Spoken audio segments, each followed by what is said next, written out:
好，大罢免多席次哦。民进党要罢国民党，现在有32个人都通过一阶了。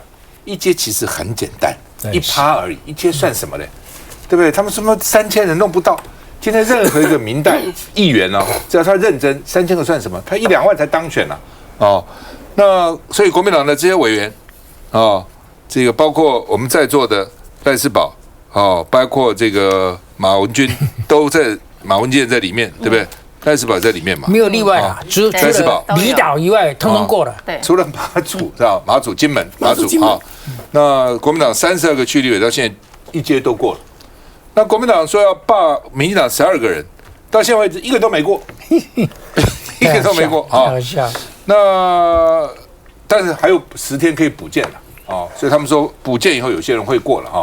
台北市的2个吴佩仪跟吴思瑶可能会过啊，因为他们这2天说这个增加很多啊。张世刚昨天一个上午服务有几近500件啊，然后呢这个北投市领说这2天多收3000多件，啊万华也多收了将近2000件啊，所以呢基本上这2天可能会过啊，就原来根本没有去宣导，没有去刺激嘛，对不对？那国民党这些人，这年轻人又可怜，连个固定的联署地方都没有。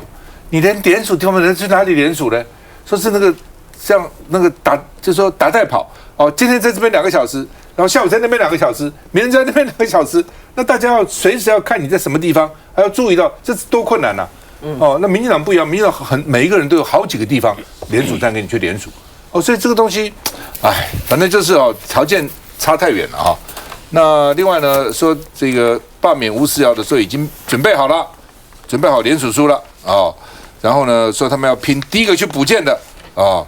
那另外呢，这个赖士葆也说呢，你把我们罢掉，你要选得上啊。你罢掉你选不上也没用啊。罢掉容易嘛，当选9万票，罢免6万票。罢掉以后，那你能一定当选吗？这不表示你罢掉6个，你就会当选6个，不可能嘛。哦。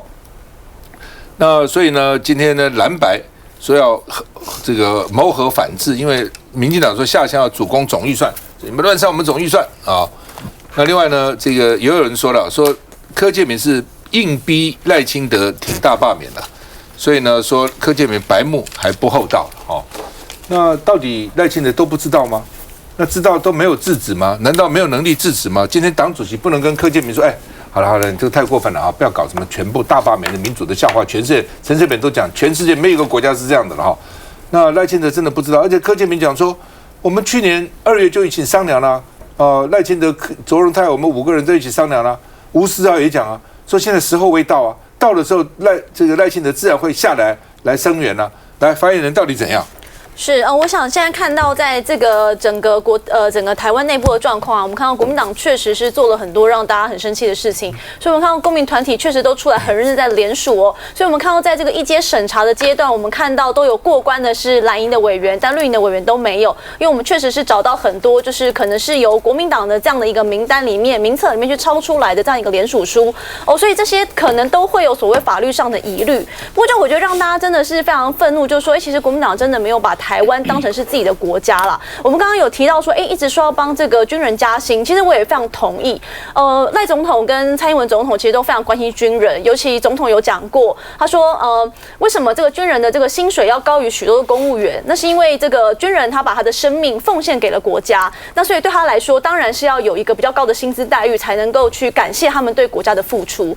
可是其实真正的不要让军人付出生命的代价，最重要的是不要引起任何的战争。可是我们看到国民党删了很多预算啊，冻结了很多预算，都是这个所谓的国防预算。你看，连这次台美这个协训，都没有办法有足够的弹药可以进行这样子的一个实地的演训，其实让大家也是觉得非常的不忍心，也非常的生气。那我们都知道要怎么样去阻止共军登陆，或者是有打仗这样的事情，最重要就是你要嚇阻他嘛，你要提高这个共军来台湾的成本嘛。那不要说是飞弹，不管说是渡海等等都一样，台湾要有足够的防卫力。可是现在完全没有钱呐，那所以以你即便说要帮这个军人加薪，难道有用吗？因为生命是无价的，你加再多薪水其实都没有意义。好，所以我们要看到的重点就是我们要如何守卫台湾。那但是我们看到国民党的所作所为，跟我们期待看到的是相反的，甚至跟当初这个蒋中正来台湾，说要把台湾守护起来，说甚至要反攻大陆，这个抗共的这样的立场完全都不一样。就我不好意思说马委员，但是你确实做了很多事情，你疑似泄露一些事情的机密，我想这些司法也都在调查当中。我们期待你不要做这样子的立法委员，我觉得这才是人民看到你希望你可以改正的最大的状况。这个部分，我想发言人有严重的错误，因为我们对于国防预算我们并没有删除。其实煽动在委员会的时候，大家清清楚楚的看到它到底被煽动了哪些。那在统删的部分，那是由国防部他可以去决定说他到底要把哪一些可能浪费的或者可能不是那么急需的，他会去做一些删除的动作。那个要去请教，可是绝对不是你说的弹药还有协训的部分。国防部的预算它足以去应付这一些，这个在这里要强调的，尤其是弹药，因为我们所有的国军他们都是领薪水。然后我们所有的弹药都是充足的，当他在去做训练的时候，这些都是可以他不是没有钱做弹药，而是我们的弹药本来就有，所以会讲出说，我们没有弹药可以练习，或者没有办法去参加协训，这个都是扭曲事实，在这里也要严正的去说这个部分。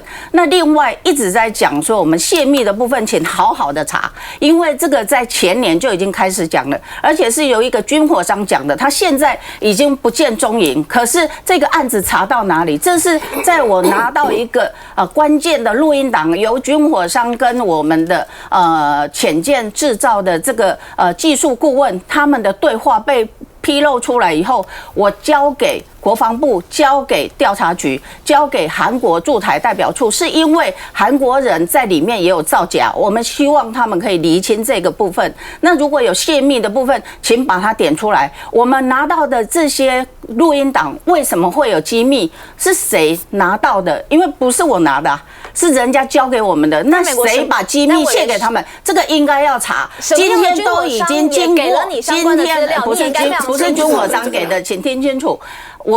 我已经有给国防部跟调查局，那这个部分在前年选举的，在我拿的时候是更早，至少可能在3年前。可是他在选举的时候才爆出来说泄密啊，还有叛国啊，这都是非常严重的指控。你应该好好的查清楚，现在到底怎么样？你现在潜舰又编了后续的7艘2840亿，你第一艘都还没有做完，连一般的暗测跟海试都还没有通过。我们最重要的武器装备是要通过符合我们的作战需求，跟一个防弹衣一样，你看起来它是防弹衣啊，可是它是不是符合我们的规格？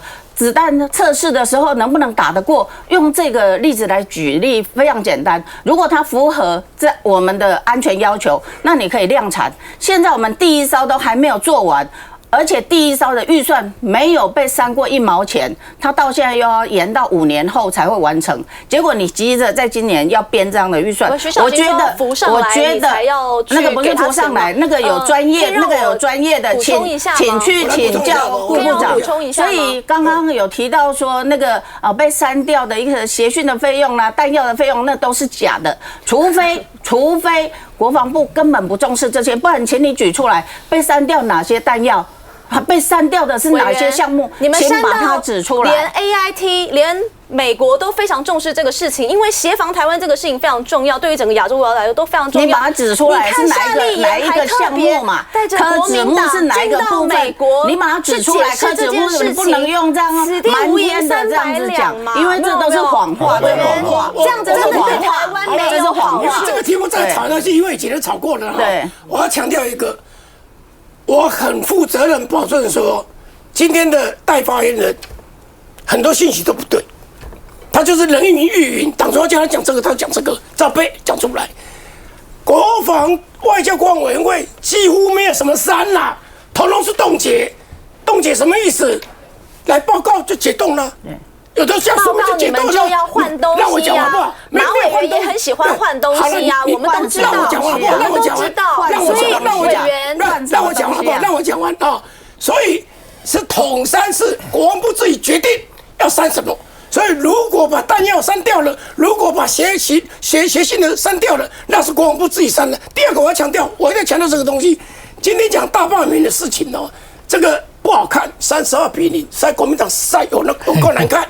可是我要替国民党这里面老实讲了，一方面我也讲说，几个月前我就讲了，要以战止战呐，以战制战呐。可惜我人为言轻呐，你人为啊，人为言轻呐哦，你算为哦，人家不理我，人家说我要精准罢免，我只要把2个姓吴的台北市的加2个不分区的，不是那个闪地原住民的就好了，其他的他就精准的罢免。所以一开始大家设定不一样，而且他们怎么样？他们是犯规啊，不是像发言人讲的说什么什么等等。他们犯规，半年前就偷跑，怎么可以偷跑呢？按照法律规定，2月要才开始联署啊！国民党就想拉稀，而且国民党怕乱，所以才精准罢免。当我喊出来说以罢制罢的时候，国民党的人就不要理我啊，而且还给我泼冷水啊！就大家以为国民党很多人以为他是执政党，我们不是执政党，执政党都不怕乱了，为什么国民党还怕乱？所以呢，我的意见，小弟的意见呢？就被他放旁边了，就精准罢免好了，我就说这几个。那即便精准罢免也好了，那几个总第一阶段要过嘛？为什么不过？继续再回来。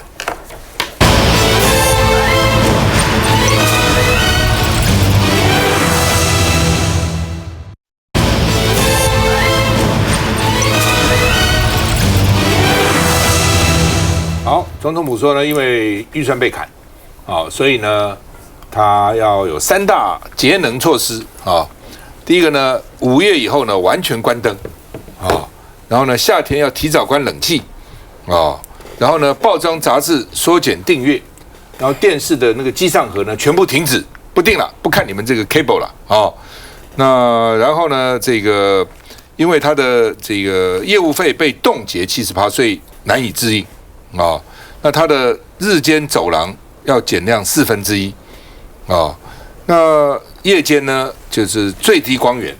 那总统府里面的黑漆漆的啊，有的时候光线好，光线不好，减量1/4，小心不要摔倒啊，摔倒以后划不来哈。那另外呢，这个冷气要提早1小时关机，反正就各种措施了。当然节能是很好，节能没有不好了啊。但是呢，所以因为是预算被删才节能，到底怎么回事？我们看一下。温暖光色揭开夜晚序幕，成为降旗后的美丽背景。总统府曾因夜间照明，2020年荣获光环金奖，现在这美景暂时吹熄。3号晚上开始，府方启动节能措施，日落后开启最低光源模式，直至凌晨12点开始会完全关闭。这么做的原因和总预算有关系。立法院审议中央政府总预算，将水电费通删10%，不得留用。业务费冻结70%，势必让服务的运作陷入难以支应，也难以周转。总统府入夜后，光源前后对比，确实按下不少灯光。空调部分，冬天也只会开送风，夏天冷气会提早1小时关机，还要加强宣导节水。另外，若非必要公务所需，将大幅缩减报章杂志订阅、影印纸、印表机、碳粉夹等，全府也将整体减量。在预算解冻时程未明的状况之下，总统府透过遵节开支、还有资源共享以及自主管理3大原则，希望维持政务以及业务的基本维运。但节约资源要做随时都可以，预算被冻删才要想起，也证明在野监督并非没道理。预算跟罢免其实是同一件事啊，在此刻来讲，那当然以往的话这个能够多省一点电。不要花那么多钱，这都是好的。那总统府现在第一件射出，这只是开头了。我相信今天礼拜2、礼拜4可能行政院会就会讨论了。总统府都这样了，我们各部会冷气啊、灯光等等都会动。那因为今年正在进行，现在在联署嘛，刚刚我们讲了，就民众会对于这个删跟动，它到底会是什么样的感受？刚刚前一段为了有没有删，因为那是顾立雄讲的啦。他说那个费用弄了以后，弹药协训的部分都没有了。好，这是部长讲的。我想马英九委员，你之后在国防委会遇到他的时候，就可以问他到底细节是什么。所以现在老百姓在看的时候，因为蓝绿各有支持者嘛，那总统府这边讲说，我们电要关了，因为被冻结，不是删是冻结，可是冻结也不能用啊。然后呢，行政院各部也会有，然后这个春酒的时候没有插电等等，这些东西都是在添柴火啦。那刚刚前面在讲第一阶段32-0。观众朋友，这个后续在补件有10天，今天算应该剩下6、7天了哈。我很难想象有哪一个立法委员被提出罢免案的第一阶段会过不了，因为他就是2500份上下，2500怎么可能办不到？那之所以会第一波9位的民进党立委跟今天公布的第二波3位加起来就12位，目前都在补件阶段，是因为他的汰除率太高。好，里面有一些是居所不符，他可能已经不住在那边了，或者是时间还没有定4个月他就写了。再来就是死亡连数确实偏高，已经有到像新北的张宏禄7%，就说他交过来100份里面有7份是已经是往生的人了。那这个苏巧慧是民进党的新北市的主委，他就讲说他有个支持者跟他讲，他以前是国民党员，但现在不支持国民党，也没有再交党费了，所以他收到联署的确认函了，就说你是不是有联署？是就说是，他说我已经看到郭民党基本上不是啊，我哪有可能去下？所以他就怀疑了，他这个没有办法被证明，就是说是不是真的有人去拿那个国民党员的那个名册去抄写？但因为抄写以后，有的人往生了，有的人没有住那里，有的人户籍搬了，所以他的那个错误率就高。剩下10天补件，我相信都会过。但是这只是第一阶段，到了第二阶段25000的时候，政党力量如果没有进来的话，或许就未必会过。但不管怎么样，今年的大罢免应该不是那种单纯的，比如说高雄市韩国瑜的罢免案，基隆市谢国良罢免案，它会是全台可能会有20个或30个。可能会有700万人、1000万人同时要投票的，所以今年大概算时间大概8月，或许又跟公投还连在同一天，它就会变成是一个没有办法避开的蓝绿对决。老沈，这个装穷了哈，说电灯早一点关，这个是民进党是为了这个大罢免，或者为了总预算复议的一个表演。但是如果你用这个机会来实验一些该省的预算的部分，也是一个好事，这个我没有意见。我要回到那个32-0，因为我们主持人受不了了，他说我没有看过这么弱势的在野党，对不对？但是呢，因为你的背景，你是国民党上一届的副总统候选人啊，你一批判，你还是有点顾忌吧？我更对你跟你相比的，我们完全没有顾忌，说我大骂特骂，骂到我的朋友都骂我。他说干你什么事啊？你骂得那么难听啊！你为什么不跟朱立伦留一点那个后路啊，留一点面子啊？我因为骂朱立伦，我被骂的程度很难听，你知道？但是因为我人不重要，没有人修理我，连一个骂我都没有，你知道吗？那个国民党的侧翼不晓得我在骂朱立伦，骂人没有啊，真的没有。我觉得好委屈啊，你知道？我觉得好懊恼啊！你看我在白费力气啊，但是那么不重要。我替他讲话，结果你看那个国民党的侧翼啊，那个叫什么郑克爽修理啊，他说，你怎么不带侯友宜出来撞墙？你怎么不出来摆摊子啊？也让大家联署。我跟你讲，郑克爽，我不跟你拼这个，你算什么？我跟你辩这个就有失我大佬的地位，你知道吗？我不跟你辩这个，你回去好好想一想，你那些话能听吗？你是蓝的侧翼吗？你在搞什么鬼啊？你这样的侧翼，就国民党绝对没有救。我有的时候还真希望说，搞个半个马斯克，半个川普来整理一下国民党，因为国民党不要我，我每次都自动的请缨，国民党不要我，请马斯克好不好？请川普好不好？国民党没有要下这种非常狠的手段，我告诉你，国民党没救，真的没救。国民党不过反应蛮快的，我那脸书出来2个钟头，他们就开始骂我了。反应非常快。蓝轩，我是没看的，是人家告诉我的，我根本懒得看这些东西。我经常有时候不小心过了12点后经过总统府，我其实就觉得说很漂亮，美得不得了。但12点以后这样有人吗？你要给谁看？所以我觉得12点以后的话呢，把这个照明取消，我觉得是一个顺理成章的事情。我昨天在看到这个新闻的时候，就是今天看到这个新闻的时候，我本来没有看这个来龙去脉，我以为它就是要节能，我想到夏天快到了，那很好啊。我一直希望这个政府单位能够节能，不管是提早1个小时关冷气，太多企业都这样子做了，为什么政府单位不这样做？但后来发现呢，他这个话还是要回到预算。回到这个罢免战，那就有点没意思了啦。否则你说，提早1个小时关。这个关冷气，然后呢，这个照明稍微暗一点，当然要注意安全。然后呢，整个对外的照明这个12点以后关，我觉得是应该的。而且接下来各个部会，我觉得应该也要这样的做，就是你要拿出决心来。我们台湾到目前为止，每次都说我们要节能减碳，我们的排碳量越来越高，这是一个事实哦。所以我觉得这件部分的话呢，不要什么东西都牵拖预算。好，但事实上总统府要这样做，重点就要他就是要牵拖预算。所以我就要讲到说，刚才暐瀚说就是说预算这件事情摆明了就是。跟罢免有关，但我坦白说，这个是民进党的论调是这个样的没错。但是为什么跟预算有关？他从去年就在喊罢免啦，他去年有预算吗？去年没有预算啊，所以事实上他在选输了以后，他就打算要进行罢免了。所以我觉得这件事情事实上是在今年看到最后，蓝绿不得不对决，我觉得蛮痛心。但是你到最后你也必须要去接受的一个部分，就是因为它基本上是一个反民主。就当你选完之后，你不承认选举结果，你就想尽办法要搞罢免。去年的时候说是国会改革案，后来又说呢是什么今年有几个案啊，然后后来抓到总预算，大家比较有感啊，所以就发现呢总预算才最好操作。但问题好操作代表民主吗？就为什么我再一次问大家，当现在全世界这么乱的时候，我们刚刚前面花那么多时间。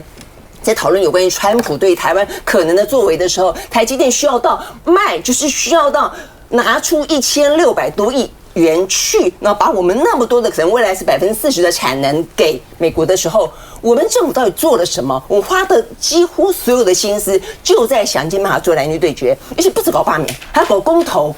我真的觉得我们到底要干嘛？我们为什么要花那么多时间做这些事情？你到底老百姓觉得值得吗？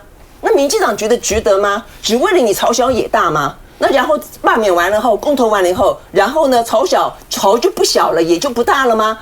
那你还是就继续延续到明年继续再战呢？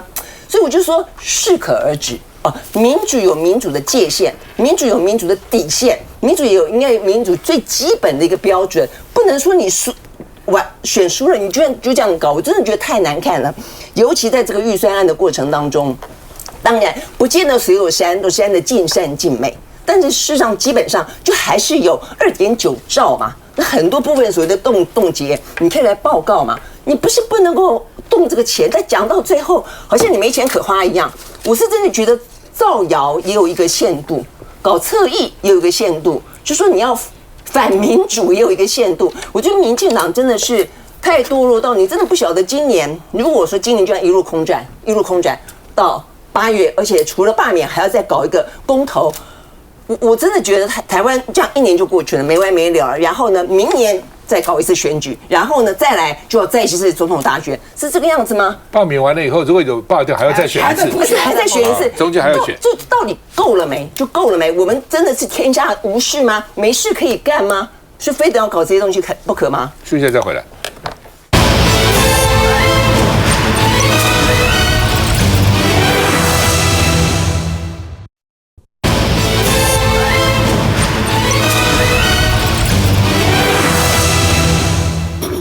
好，民进党在立法院的召集委员呢，也有这个产生一些摩擦冲突哈。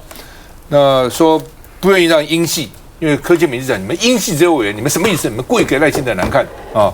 那所以呢，他们在召委方面呢，譬如说这个柯建铭就点名了赖瑞隆哦，但是英系的蔡宜瑜现在是召委。那另外呢，这个蔡宜瑜要担任召委了哈。那另外呢，这个英系的陈冠廷有意争取，但是呢，柯建铭想要给沈伯洋做召委，哦，所以基本上呢，他这个中间就有一些冲突了哈。那沈伯洋说：“你们召委你们也对我有意见，又说我在美国有房地产，哦，又说我的学历呢也有问题，将来都会说我的博士论文也有问题啊。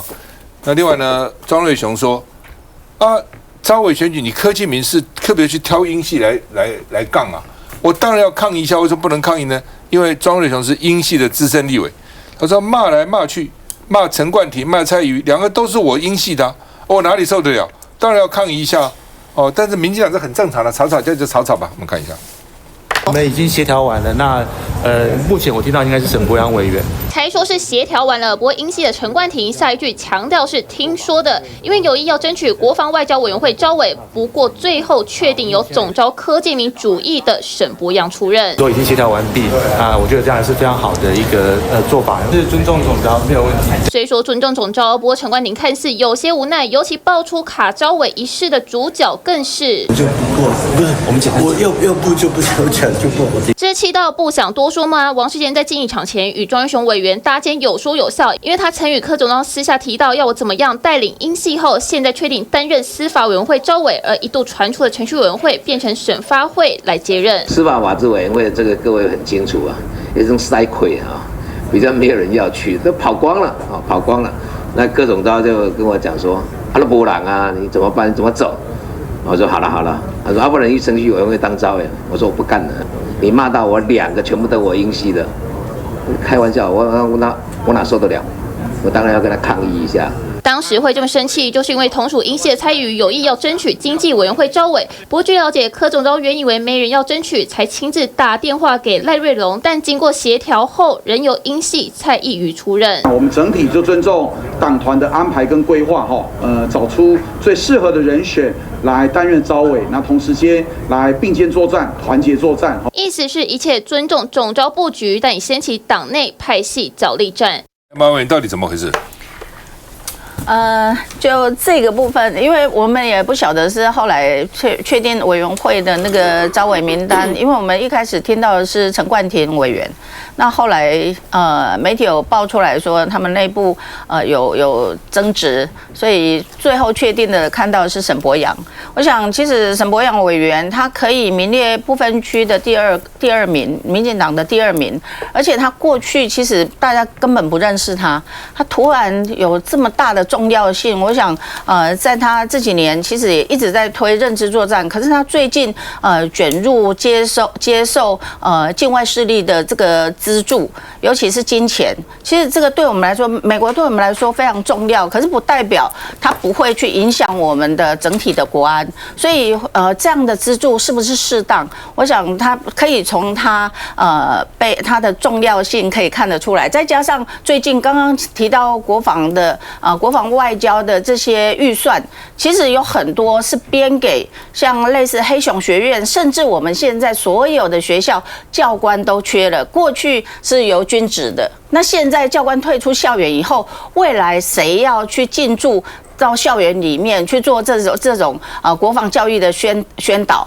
那时候黑熊学院就有角色了，这是其中一个，还有很多的城镇作战，包括有很多的我们一直对这个很有意见，是像急救包它不是只买给军人10几万份，而且连后备军人的好几10万份都买了，它是3年就会可能会有期限的这个问题。我想沈大佬其实也是医界出身，我们有很多的东西，你时间像绷带，它3年就要再重买一次，它今年编了好多的预算，结果2年前的又准备又要编预算又要买了，就因为它要快过期了，所以这个部分可以显示出沈伯洋委员在现在民进党里面，其实他有很大的一个角色，所以会希望在国防外交让他做召委。我想对于后续他要提的很多的法案，或者他想要推动什么样的一些所谓的认知作战，他一直说有第5纵队啊、认知作战啊，一直在国安、国防或外交上面一直不断的提。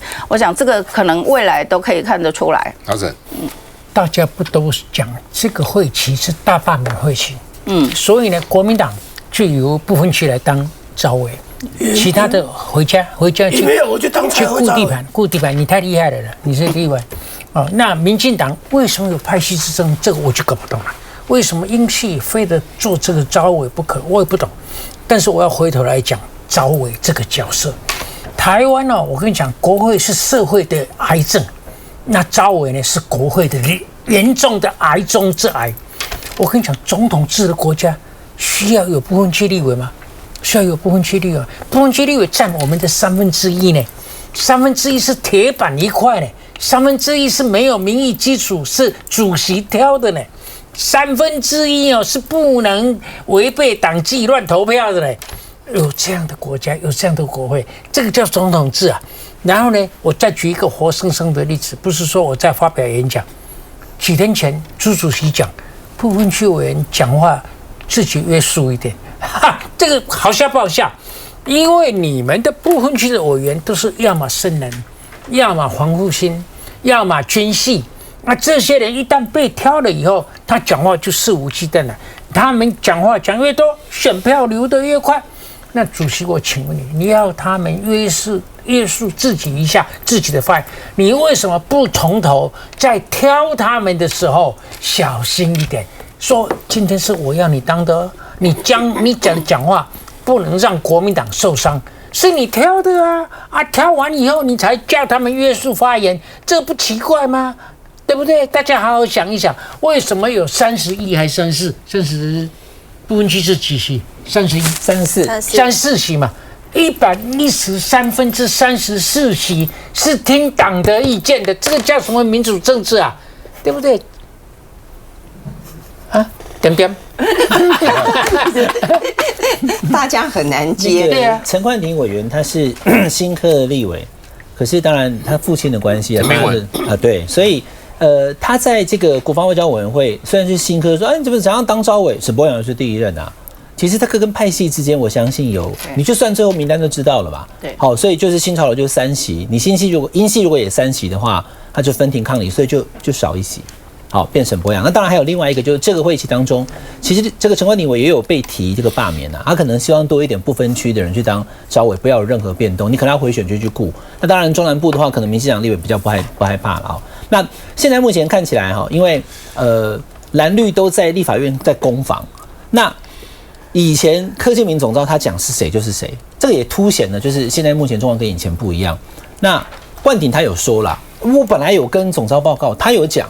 他说我又不是自己跑出来以后要服你之意，我有跟你讲啊，你有没有同意啊？可是后来这个柯建铭决定要是沈伯洋的理由，这个可以去沟通，可以去说明，但不知道为什么后来弄得不愉快，他就不高兴这个冠廷挂他的电话，所以才变成是新闻。可从刚刚的新闻画面来看的话，今天在改选召委过程当中，民进党虽然被大家讨论他们的召委选举，可是最后那个结果好像是大家都接受的。继续再回来。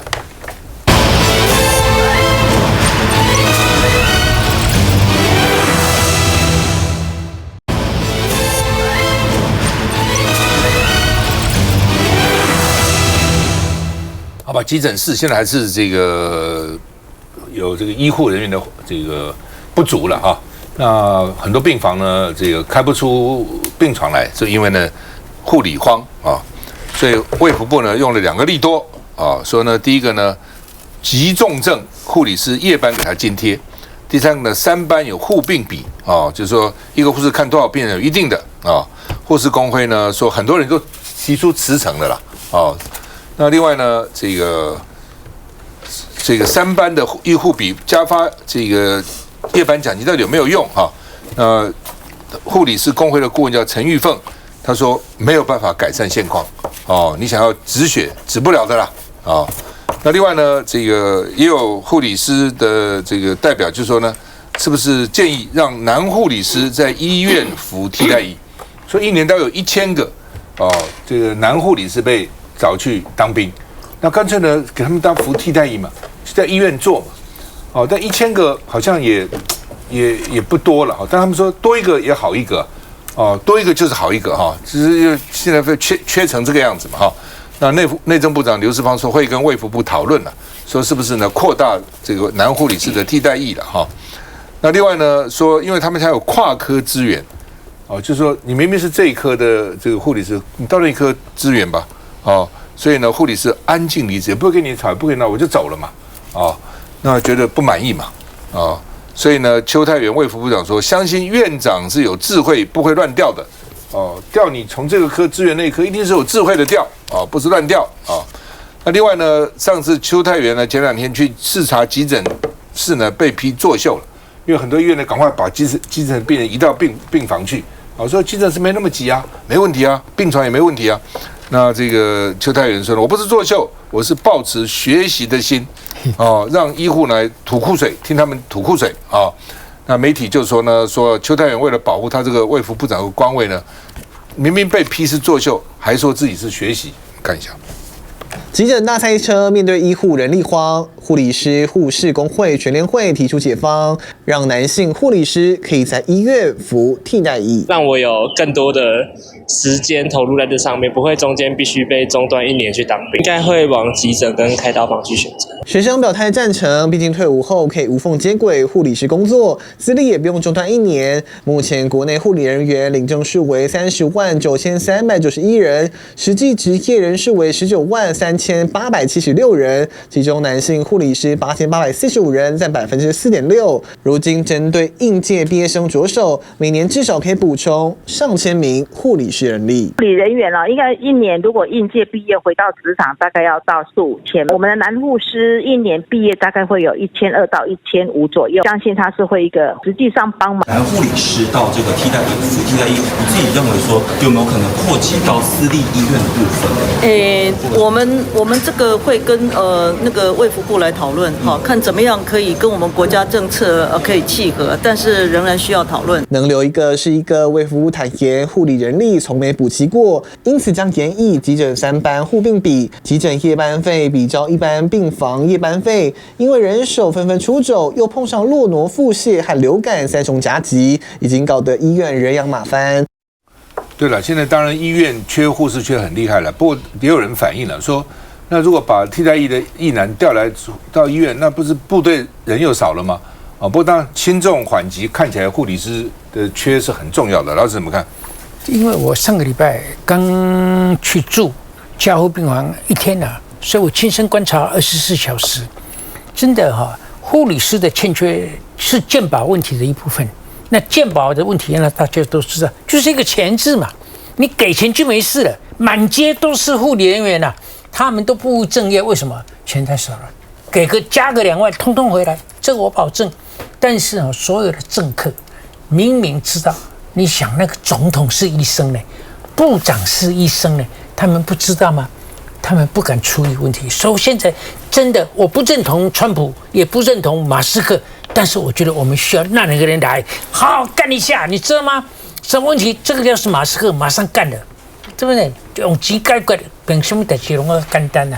但是我非常不同意那个护理师的团体有一个人讲用替代役，你在替政府解套，用一个非常不正经、不典型、不应该的方法。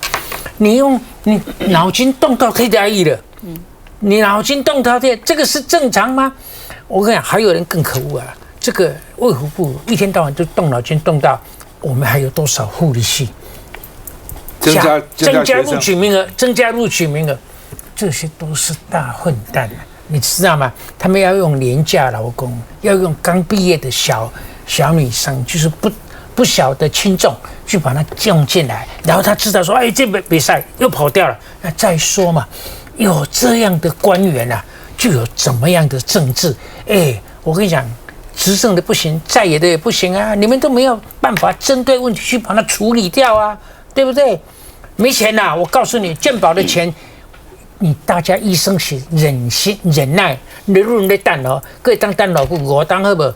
韩国是什么例子？韩国的医生罢工就罢工了，你这样我不怕罢工，没有钱你没有关系啊，要等到那一天大家才掉眼泪吗？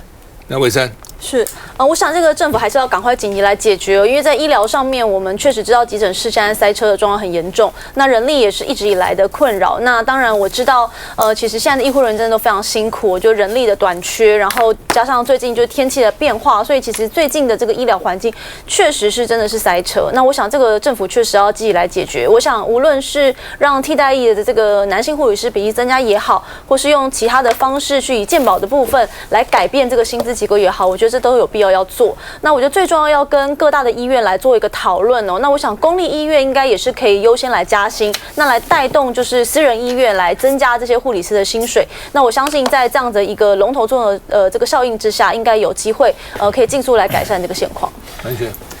我是觉得那个，因为我后来特别上网看了一下有关于这个男护理师的替代役，在2012年的时候，李应元他是那个公共卫生嘛他他其实提过这个例子，在立法院里面他提过这个案啊，但是当初不晓得，其实有蛮多朝野立委共同联署，不知道为什么没有过，但那个时候就有护理荒哦，所以我就说，李议员他基本上他对于这个医疗方面也非常的熟悉啊，所以他那个时候就提了为什么没有过，这是一个这个可以去思考的。再一个就是那个时候就有问题了，到现在还没有解决这个问题，所以我觉得这个事情实在是很糟糕哦。就到现在为止的话呢，目前看起来政府能够开的药方，一个就是加薪。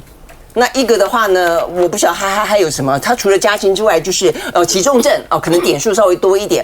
我觉得这个问题可能还不止这个样子，就是说除了钱，我同意这个沈老大说，钱可以相当程度解决问题，因为太多护理师都去宁愿做那些家庭的这些护理人员。我们家这边就有人到我家帮我妈妈做复健。他们宁愿这个样子，他们也觉得说比在医院里面好，但是它不只是钱的问题，它还有环境的问题。就现在的年轻世代，他们很讲究生活品质。如果说你环境太过的这个恶劣，你可能工时太过的长，他们其实都不见得愿意。所以我觉得整个的改善也是另外一个重点。那有关于急重症这部分的话，你去看这些医院的抱怨。急重症拿到的点数，竟然赚的钱可能没有停车场、没有美食街来的多。那你觉得医院为什么要把他们的资源放在急重症？所以我觉得这些都是问题。但重点还有一个就是说，但回到所有的问题，其实现在大家就在讲 AI。如果你可以去减少护理师的行政工作的时候，把它最主要的工作用在人跟人之间的照顾的时候，他们可能是不是可以更愿意？就有太多方面都可以做，但是现在只有2招，就只有2招吗？我觉得邱泰源啊，说他是去学习的，我就听他乱扯。他去的时候，你去的时候你要去看问题。你去的时候，人家把问题通通都搬走了，把病床通通都空出来了，这叫什么看问题？什么叫学习呢？其实这个不要挖东墙补西墙。你今天如果缺护理人员，因为它不是男女的问题，你男护理人员他占的比例大概4点多而已，1000人。对，1000人，他没有办法根本解决这些问题。可是你如果这样调动的话，我们的部队又惨了。对，所以你未来如果像科技业或者其他的各行各业、观光，大家都缺人的时候，你难道都是用这样子做吗？他应该要去解决他根本的问题，薪资结构可能是一个。你如果还有刚刚提到的环境，因为大家最不能忍受的，可能就是为什么年轻的还会去？那有的结婚以后，他要轮3班制，可能会造成一些影响。那你人数越少的时候，他轮值的机会就会越大，所以这个也没有办法去改变。医疗纠纷啊，什么病人有的时候发脾气啊，等等，都是来自吧？老沈刚才提了一个解方啦，供每一个人加2万。回想 echo 一下，我们赵副总统候选人提的是1万，就被打枪了。1万，学联员马上说没杀你啊，没杀你啊。然后现在提什么？提了4年100亿，1年25亿啦，就是当然不够，他只是针对说重症的才要，其他不给你加。真的啦，要好好的。这个邵康兄提的真进不美败了，几万公不被想到省大佬讲的2万1万块就开始起步就有效。